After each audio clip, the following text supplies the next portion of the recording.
HDFC ബാങ്കിൻ്റെ ഭാഗത്തു നിന്ന് പ്രീമിയം സെലക്റ്റഡ് കാർഡ്സിൽ നമ്മൾ നോക്കി കഴിയുമ്പോൾ അതിൽ വൺ ഓഫ് ദ ബെസ്റ്റ് കാർഡാണ് HDFC ബാങ്കിൻ്റെ റിഗാലിയ ഗോൾഡ് ക്രെഡിറ്റ് കാർഡ്. ഈ ഒരു ക്രെഡിറ്റ് കാർഡിൻ്റെ ഇൻ ഡീറ്റെയിൽ ആയിട്ടുള്ള ഫീച്ചേഴ്സ്, ബെനിഫിറ്റ്സ്, എന്താണ് ഈ കാർഡ് ബാക്കിയുള്ള പ്രീമിയം ക്രെഡിറ്റ് കാർഡ്സ് അല്ലെങ്കിൽ HDFC ക്രെഡിറ്റ് കാർഡ് തമ്മിൽ വേറിട്ട് നിൽക്കുന്നത്, എല്ലാ കാര്യങ്ങളും ഇൻ ഡീറ്റെയിൽ ആയിട്ട് ഈ വീഡിയോയിൽ കവർ ചെയ്യുന്നുണ്ട്. അപ്പോൾ ആദ്യമേ തന്നെ ഈ ക്രെഡിറ്റ് കാർഡിൻ്റെ റിവാർഡ് സിസ്റ്റം എങ്ങനെ വർക്ക് ചെയ്യണമെന്ന് നോക്കാം. ഓരോ 150 രൂപ സ്പെൻഡ് ചെയ്യുമ്പോഴും 4 റിവാർഡ് പോയിന്റ്സ് ആണ് ഈ ക്രെഡിറ്റ് കാർഡ് നമുക്ക് ഓഫർ ചെയ്യുന്നത്. റീറ്റെയിൽ സ്പെൻഡിനാണ് നമുക്ക് ഈ ബെനിഫിറ്റ് വരുന്നത്. അതുപോലെ തന്നെ സെലക്റ്റഡ് കാറ്റഗറീസിൽ നമുക്ക് 5x റിവാർഡ് പോയിന്റ്സ് നമുക്ക് ഈ ക്രെഡിറ്റ് കാർഡ് ഓഫർ ചെയ്യുന്നുണ്ട്. അപ്പോൾ 20 റിവാർഡ് പോയിന്റ്സ് എവരി 150 റുപ്പീസിന് വരുമ്പോൾ നമ്മൾ നോക്കിക്കഴിഞ്ഞ് ഈ സെലക്റ്റഡ് കാറ്റഗറീസിൽ Myntra, Nykaa, Reliance Digital, Marks and Spencer എന്നുള്ള ബ്രാൻഡ്സിലൊക്കെ നമ്മൾ നോക്കിക്കഴിഞ്ഞ് 20x റിവാർഡ് പോയിന്റ്സ് ഈ ക്രെഡിറ്റ് കാർഡ് ഓഫർ ചെയ്യുന്നുണ്ട്. അപ് ടു 5000 റിവാർഡ് പോയിന്റ്സ് ആണ് ഒരു മാസം നമുക്ക് മാക്സിമം ഈ ഒരു കാറ്റഗറീസിൽ റിവാർഡ് പോയിന്റ്സ് റെഡീം ചെയ്യാനായിട്ട് പറ്റുന്നത്. Fuel payment, rent payment, utility payment, അതുപോലെ തന്നെ ക്യാഷ് വിഡ്രോവൽ, EMI ട്രാൻസാക്ഷൻ, ഈ ടൈപ്പ് ഓഫ് പേയ്മെൻറ്റ്സിനൊന്നും നമുക്ക് ക്യാഷ് ബാക്ക് കിട്ടുന്നതല്ല. ബട്ട് ഇൻഷുറൻസ് പേയ്മെൻറ്റിന് നമുക്ക് ക്യാഷ് ബാക്ക് കിട്ടുന്നുണ്ട്. അപ് ടു 2000 റിവാർഡ് പോയിന്റ്സ് ആണ് 1 ഡേയിൽ വരുന്ന ഇൻഷുറൻസ് പേയ്മെൻറ്റ്സിന് നമുക്ക് മാക്സിമം ക്യാഷ് ബാക്ക് കിട്ടുന്നത്. അതുപോലെ ഗ്രോസറി പേയ്മെൻറ്റ്സിന് നമുക്കിവിടെ ക്യാഷ് ബാക്ക് പ്രൊവൈഡ് ചെയ്യുന്നുണ്ട്.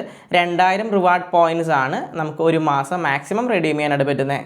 കോംപ്ലിമെൻ്ററി ആയിട്ട് നമുക്ക് മെമ്പർഷിപ്പും കൂടി ഈ ഒരു ക്രെഡിറ്റ് കാർഡിൽ നമുക്ക് പ്രൊവൈഡ് ചെയ്യുന്നുണ്ട്. സ്വിഗ്ഗി വണ്ണിൻ്റെ മെമ്പർഷിപ്പ് നമുക്ക് കിട്ടുന്നുണ്ട്. അതുപോലെ തന്നെ MMT ബ്ലാക്ക് മെമ്പർഷിപ്പും കൂടി നമുക്ക് ഈ ക്രെഡിറ്റ് കാർഡ് കൂടെ പ്രൊവൈഡ് ചെയ്യുന്നുണ്ട്. ബട്ട് ഈ 2 മെമ്പർഷിപ്പ് കിട്ടാനായിട്ട് ഒരു ക്രൈറ്റീരിയ വരുന്നുണ്ട്. നമ്മൾ 90 ദിവസത്തിനുള്ളിൽ 1 lakh സ്പെൻഡ് ചെയ്താലാണ് നമുക്ക് ഈ 2 മെമ്പർഷിപ്പും കോംപ്ലിമെൻ്ററി ആയിട്ട് കിട്ടുന്നത്. HDFC റിഗാലിയ ഗോൾഡ് ക്രെഡിറ്റ് കാർഡിൻ്റെ മൈൽ സ്റ്റോൺ ബെനിഫിറ്റ്സ് എങ്ങനെയാണ് നമുക്ക് നോക്കാം. നമുക്ക് മെയിനായിട്ട് നോക്കിക്കഴിഞ്ഞാൽ 3 മൈൽ സ്റ്റോൺസ് ആണ് ഈ ക്രെഡിറ്റ് കാർഡിൽ വരുന്നത്. ഫസ്റ്റ് മൈൽ സ്റ്റോൺ വരുന്നത് 1.5 ലക്ഷത്തിലാണ്.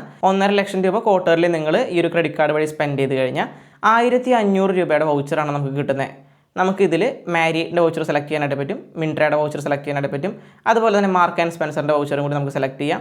ഇനി ഇതൊന്നും വേണ്ടെങ്കിൽ നിങ്ങൾക്ക് റിലയൻസ് ഡിജിറ്റലിൻ്റെ വൗച്ചറും കൂടി ഇതിൻ്റെ കൂടെ പ്രൊവൈഡ് ചെയ്യുന്നുണ്ട്. എന്ന് വെച്ചാൽ നിങ്ങൾക്ക് സെലക്ട് ചെയ്യാം 1500 രൂപയുടെ ഈ പറഞ്ഞിരിക്കുന്ന പാർട്ട്നേഴ്സിൻ്റെ ഏതെങ്കിലും വൗച്ചേഴ്സ് നിങ്ങൾക്ക് സെലക്ട് ചെയ്യാനുള്ള ഓപ്ഷൻ വരുന്നുണ്ട്. സെക്കൻഡ് മൈൽ സ്റ്റോൺ വരുന്നത് 5 ലക്ഷത്തിൻ്റെ മൈൽ സ്റ്റോൺ ആണ്. ഒരു വർഷം നമ്മൾ ഈ കാർഡ് വഴി 5 ലക്ഷം രൂപ സ്പെൻഡ് ചെയ്ത് കഴിഞ്ഞാൽ നമുക്ക് ഫ്ലൈറ്റ് വൗച്ചറാണ് ഈ ക്രെഡിറ്റ് കാർഡ് കൂടെ പ്രൊവൈഡ് ചെയ്യുന്നത്. 5000 രൂപ വെർത്തായിട്ടുള്ള വൗച്ചറാണ് നമുക്ക് 5 ലക്ഷം രൂപ സ്പെൻഡ് ചെയ്ത് കഴിഞ്ഞാൽ കിട്ടുന്നത്. അടുത്ത മൈൽ സ്റ്റോൺ നമുക്ക് വരുന്നത് 7.5 ലക്ഷം രൂപ നമ്മൾ സ്പെൻഡ് ചെയ്താലാണ് നമുക്ക് 5000 രൂപയുടെ തന്നെ ഫ്ലൈറ്റ് വൗച്ചർ നമുക്ക് അവിടെ പ്രൊവൈഡ് ചെയ്യുന്നുണ്ട്. ഈ ഒരു ക്രെഡിറ്റ് കാർഡിൻ്റെ റിവാർഡ് റിഡംഷൻ എങ്ങനെയാണ് നമുക്ക് നോക്കാം. ഡിഫറെൻറ്റ് കാറ്റഗറീസിൽ നമുക്ക് ഇതിൻ്റെ റിവാർഡ് പോയിന്റ്സ് റിഡീം ചെയ്യാനുള്ള ഓപ്ഷൻ വരുന്നുണ്ട്. നമുക്ക് കിട്ടിയിരിക്കുന്ന റിവാർഡ് പോയിന്റ്സ് ക്യാഷ് ബാക്കോ അല്ലെങ്കിൽ സ്റ്റേറ്റ്മെന്റിലേക്ക് തന്നെ റിഫ്ലക്ട് ചെയ്യുന്ന സമയത്ത് നമുക്ക് ഒരു റിവാർഡ് പോയിന്റിന്റെ വാല്യൂ വരുന്നത് 20 പൈസയാണ്. മാക്സിമം നമുക്ക് ഒരു മാസം 50,000 റിവാർഡ് പോയിന്റ്സ് ആണ് ഇങ്ങനെ റിഡീം ചെയ്യാനായിട്ട് പറ്റുന്നത്. അടുത്ത കാറ്റഗറീസ് നമ്മൾ നോക്കിക്കഴിഞ്ഞാൽ നമുക്ക് കിട്ടിയിരിക്കുന്ന റിവാർഡ് പോയിന്റ്സ് നമുക്ക് വൗച്ചർ ആയിട്ടോ അല്ലെങ്കിൽ എന്തെങ്കിലും പ്രൊഡക്റ്റ് ആയിട്ടോ ബൈ ചെയ്യാനുള്ള ഓപ്ഷൻ വരുന്നുണ്ട്.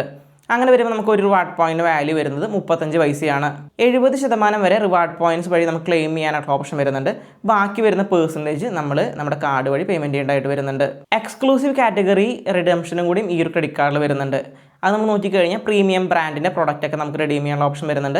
അങ്ങനെ വരുമ്പോൾ നമുക്ക് ഒരു റിവാർഡ് പോയിന്റിന് 65 പൈസ വരെയാണ് വാല്യൂ കിട്ടുന്നത്. ഇനി സ്മാർട്ട് ബൈ വഴിയാണ് നമ്മൾ ഫ്ലൈറ്റ് ടിക്കറ്റിൻ്റെ കേസൊക്കെ റിവാർഡ് പോയിന്റ്സ് വഴി റിഡീം ചെയ്യണമെങ്കിൽ നമുക്കിവിടെ ഒരു റിവാർഡ് പോയിന്റിന് 50 പൈസ വരെ വാല്യൂ തരുന്നുണ്ട്. 70% വരെയാണ് നമുക്ക് ഫ്ലൈറ്റ് ആൻഡ് ഹോട്ടൽ ബുക്കിങ്ങിന് നമുക്ക് ഈ ഒരു ക്രെഡിറ്റ് കാർഡിൻ്റെ റിവാർഡ് പോയിന്റ്സ് ക്ലെയിം ചെയ്യാനായിട്ട് പറ്റുന്നത്. ബാക്കി വരുന്ന പെർസെൻറ്റേജ് നമ്മൾ പേയ്മെൻറ്റ് ചെയ്യേണ്ടതായിട്ട് വരും. മാക്സിമം നമുക്ക് ഒരു മാസം 50,000 റിവാർഡ് പോയിന്റ്സ് ആണ് ഇങ്ങനെ ക്ലെയിം ചെയ്യാനായിട്ട് പറ്റുന്നത്. എയർ മൈൽസ് ട്രാൻസ്ഫർ ഓപ്ഷനും കൂടി ഈ ക്രെഡിറ്റ് കാർഡിൽ വരുന്നുണ്ട്. എയർ മൈൽസിലേക്ക് നമ്മൾ ട്രാൻസ്ഫർ ചെയ്യുമ്പോൾ ഒരു റിവാർഡ് പോയിന്റ് 50 പൈസയാണ് വാല്യൂ വരുന്നത്. HDFC റിഗാലിയ ഗോൾഡ് ക്രെഡിറ്റ് കാർഡിൻ്റെ ഫീസ് ആൻഡ് എലിജിബിലിറ്റി എങ്ങനെയാണ് നമുക്ക് നോക്കാം. ഈ ഒരു ക്രെഡിറ്റ് കാർഡിൻ്റെ ജോയിനിങ് ആൻഡ് ആനുവൽ ഫീസ് വരുന്നത് 2500 രൂപ പ്ലസ് GST ആണ്. ജോയിനിങ് ഫീസ് നമ്മൾ പേയ്മെൻറ്റ് ചെയ്യുമ്പോൾ നമുക്ക് 2500 രൂപയുടെ തന്നെ വൗച്ചർ പ്രൊവൈഡ് ചെയ്യുന്നുണ്ട്. റിന്യൂവൽ ഫീ ആയിട്ടുള്ള 2500 രൂപ വേവ് ഓഫ് ചെയ്യാനുള്ള ഓപ്ഷൻ വരുന്നുണ്ട്.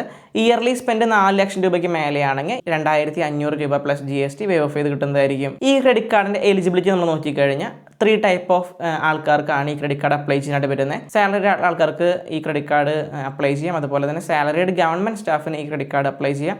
സെൽഫ് എംപ്ലോയ്ഡ് ആൾക്കാർക്ക് ഈ ക്രെഡിറ്റ് കാർഡ് അപ്ലൈ ചെയ്യാം. ഈ 3 പേരുടെ എലിജിബിലിറ്റി ഡിഫറെൻ്റ് ആയിട്ടാണ് വരുന്നത്. സാലറിഡ് ആയിട്ടുള്ള നോൺ ഗവൺമെൻറ് സ്റ്റാഫ് ആണെങ്കിൽ നിങ്ങൾക്ക് 21 വയസ്സ് മുതൽ 60 വയസ്സ് വരെ ആൾക്കാർക്കാണ് ഈ ക്രെഡിറ്റ് കാർഡ് അപ്ലൈ ചെയ്യാനായിട്ട് പറ്റുന്നത്. മന്ത്ലി 1.5 ലക്ഷത്തിന് മേലെ വരുമാനം ഉണ്ടെങ്കിലാണ് ഈ ക്രെഡിറ്റ് കാർഡ് അപ്ലൈ ചെയ്യാനുള്ള എലിജിബിൾ ആയിട്ടുള്ള ഇൻകം വരുന്നത് സാലറിഡ് ആയിട്ടുള്ള നോൺ ഗവൺമെൻറ് സ്റ്റാഫിന്. ഇനി സാലറിഡ് ആയിട്ടുള്ള ഗവൺമെൻറ് സ്റ്റാഫിൻ്റെ കേസ് നമ്മൾ നോക്കിക്കഴിഞ്ഞാൽ 21 വയസ്സ് മുതൽ 60 വയസ്സ് വരെ ആൾക്കാർക്ക് ഈ ക്രെഡിറ്റ് കാർഡ് അപ്ലൈ ചെയ്യാനായിട്ട് പറ്റും. മന്ത്ലി 1 ലക്ഷം രൂപ മേലേക്ക് നിങ്ങൾക്ക് ഗവൺമെൻറ് സാലറി വരുന്നുണ്ടെങ്കിൽ ഈ ക്രെഡിറ്റ് കാർഡ് അപ്ലൈ ചെയ്യാനുള്ള എലിജിബിൾ ആയിട്ടുള്ള ഇൻകം വരുന്നത്. അതുപോലെ സെൽഫ് എംപ്ലോയ്ഡ് ആൾക്കാർക്കാണെങ്കിൽ 21 വയസ്സ് മുതൽ 65 വയസ്സുള്ള ആൾക്കാർക്ക് ഈ ക്രെഡിറ്റ് കാർഡ് അപ്ലൈ ചെയ്യാനായിട്ട് പറ്റും. ഇയർലി 18 ലക്ഷം രൂപയ്ക്ക് മേലെ ITR ആണ് പ്രൂഫായിട്ട് വേണ്ടത്. ഓൾറെഡി നിങ്ങളൊരു HDFC ബാങ്കിൻ്റെ ക്രെഡിറ്റ് കാർഡ് ഹോൾഡർ ആണെങ്കിൽ നിങ്ങൾക്ക് ഒരു 2 ലക്ഷം രൂപയൊക്കെ ക്രെഡിറ്റ് ലിമിറ്റ് ഉണ്ടെങ്കിൽ ഈ ഒരു ക്രെഡിറ്റ് കാർഡ് കിട്ടാനായിട്ടുള്ള ചാൻസ് ഭയങ്കര ഹയർ ആണ്. HDFC റിഗാലിയ ഗോൾഡ് ക്രെഡിറ്റ് കാർഡിൻ്റെ ലൗഞ്ച് ആക്സസ് നമുക്ക് നോക്കാം. 12 ഡൊമസ്റ്റിക് ലൗഞ്ച് ആക്സസ് ആണ് ഈ ക്രെഡിറ്റ് കാർഡിൽ പ്രൊവൈഡ് ചെയ്യുന്നത്. അതുപോലെ തന്നെ ഇന്റർനാഷണൽ ലൗഞ്ച് ആക്സസിൻ്റെ കേസിൽ നോക്കിക്കഴിഞ്ഞാൽ 8 ലൗഞ്ച് ആക്സസ് ആണ് ഇന്റർനാഷണലി നമുക്ക് കിട്ടുന്നത്. 8 ലൗഞ്ച് ആക്സസ് കഴിഞ്ഞ് കഴിഞ്ഞാൽ പ്രയോറിറ്റി പാസ് വഴി നമ്മൾ നെക്സ്റ്റ് ലൗഞ്ച് ആക്സസ് ചെയ്യുകയാണെങ്കിൽ 9ാമത്തെ ലൗഞ്ച് ആക്സസ് നമ്മൾ യൂസ് ചെയ്യുകയാണെങ്കിൽ $27 ആണ് നമുക്കവിടെ പേയ്മെൻ്റ് ആയിട്ട് വരുന്നത്. നമ്മുടെ ഫ്ലൈറ്റ് ടിക്കറ്റ് നമ്മൾ സ്മാർട്ട് ബൈ വഴിയാണ് ബുക്ക് ചെയ്യുന്നുണ്ടെങ്കിൽ നമുക്ക് ഊബറിൻ്റെ വൗച്ചർ പ്രൊവൈഡ് ചെയ്യുന്നുണ്ട്. എയർപോർട്ട് ട്രാൻസ്ഫർ എന്നുള്ള ഫെസിലിറ്റി അല്ലെങ്കിൽ എയർപോർട്ട് ഡ്രോപ്പ് എന്ന ഫെസിലിറ്റി വഴി നമുക്ക് ഊബറിൻ്റെ ഈ വൗച്ചർ യൂസ് ചെയ്തിട്ട് നിങ്ങൾക്ക് എയർപോർട്ടിലേക്ക് പോകാനായിട്ടുള്ള ഊബർ പേയ്മെൻറ്റ് ഇതുവഴി ചെയ്യാനായിട്ട് പറ്റുന്നതാണ്. ഈ ഒരു ക്രെഡിറ്റ് കാർഡിൻ്റെ കൂടെ നമുക്ക് ഇൻഷുറൻസ് പ്രൊവൈഡ് ചെയ്യുന്നുണ്ട്. എയർ ആക്സിഡൻറ്റ് നമുക്ക് 1 crore rupees ആണ് നമുക്ക് എയർ ആക്സിഡൻറ്റിന് വരുന്നത്. എമർജൻസി ഓവർസീസ് ഹോസ്പിറ്റലൈസേഷൻ നമുക്ക് ഈ ക്രെഡിറ്റ് കാർഡിൽ പ്രൊവൈഡ് ചെയ്യുന്നുണ്ട്. അപ് ടു 15 ലക്ഷം രൂപ വരെയാണ് ഇങ്ങനെ നമുക്ക് ഇൻഷുറൻസ് ആയിട്ട് വരുന്നത്. ക്രെഡിറ്റ് കാർഡ് ലയബിലിറ്റിയുടെ കേസിൽ നമുക്ക് കുറച്ചും കൂടി കൂടുതൽ എമൗണ്ട് ഈ ഒരു ക്രെഡിറ്റ് കാർഡിൽ വരുന്നുണ്ട്. അപ് ടു 9 lakh rupees വരെയാണ് ക്രെഡിറ്റ് കാർഡ് ലയബിലിറ്റി ആയിട്ട് പ്രൊവൈഡ് ചെയ്യുന്നത്. ഈ ഒരു ക്രെഡിറ്റ് കാർഡ് വഴി നമ്മൾ ഡൈനോട്ടൊക്കെ യൂസ് ചെയ്യുകയാണെങ്കിൽ 10% ഓഫ് വരെ നമുക്ക് സെലക്റ്റഡ് ആയിട്ടുള്ള റെസ്റ്റോറൻറ്റ്സിൽ പ്രൊവൈഡ് ചെയ്യുന്നുണ്ട്. HDFC ബാങ്കിൻ്റെ പ്രീമിയം ക്രെഡിറ്റ് കാർഡ് ആയിട്ടുള്ള റിഗാലിയ ഗോൾഡ് ക്രെഡിറ്റ് കാർഡിൻ്റെ ഇൻ ഡീറ്റെയിൽ ആയിട്ടുള്ള വീഡിയോ നിങ്ങൾ കണ്ടെന്ന് വിചാരിക്കുന്നു. ഈ ഒരു വീഡിയോ കണ്ടിട്ട് നിങ്ങളുടെ അഭിപ്രായങ്ങളൊക്കെ തീർച്ചയായിട്ടും കമൻറ്റ് സെക്ഷനിൽ കമൻറ്റ് ചെയ്യുക. വീഡിയോ ഇഷ്ടപ്പെട്ടാണെങ്കിൽ തീർച്ചയായിട്ടും ലൈക്ക് ചെയ്യുക. അതുപോലെ തന്നെ നിങ്ങൾക്ക് ക്രെഡിറ്റ് കാർഡ് റിലേറ്റഡ് വീഡിയോസൊക്കെ കാണാൻ ആഗ്രഹമുള്ള ആൾക്കാരാണെങ്കിൽ തീർച്ചയായിട്ടും ചാനൽ ഒന്ന് വിസിറ്റ് ചെയ്ത് നോക്കി നോക്കുക.